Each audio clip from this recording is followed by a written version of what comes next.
tennis was kind of ingrained in my system. I didn't choose it, it was chosen for me.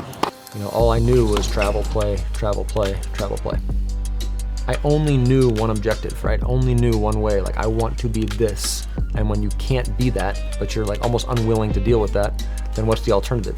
Somewhat mediocrity, right? So you call 57 in the world, 273 in singles and be like, yeah, great job. But in my mind, it was pure mediocrity, total failure. So like my perspective on tennis from that regard, it's like, I hate it. You know, I failed at it.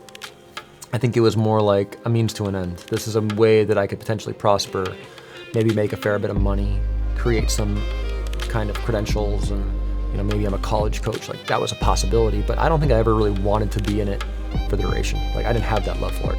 I was just really adamant with myself, like my pursuit of money has led me to this sense of misery, and this is not happening anymore. So I made like a very clear and conscious decision at that moment. Didn't know what it was gonna be, but like I pursue happiness only with full throttle. Pickleball came to be. I met this dude, Graham D'Amico, who's my best friend, and we decided to buy the team together. And I just kind of threw my hat in the ring and was like, I'm quitting that job. I have no idea where pickleball's going, but I know I enjoy it. I know I'm waking up, I'm happier, and this is what I'm gonna do.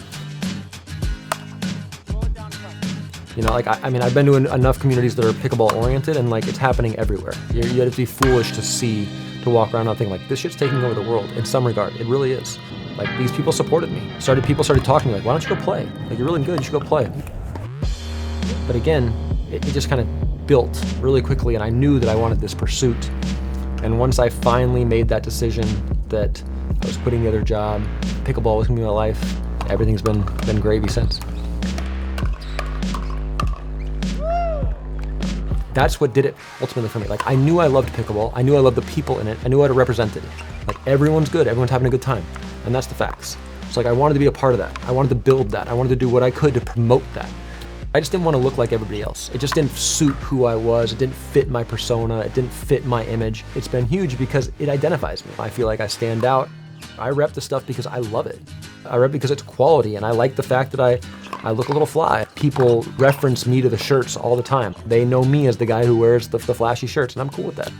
And I knew I wanted my daughter to see that. Like, she should see a guy who's pursuing something he genuinely loves. I'm okay with going against the grain because my goals are different than I think they used to be, and I think what the average American in particular is. I'm just being true to myself and chasing the actual thing that I want, which is to wake up happy. That's what I want.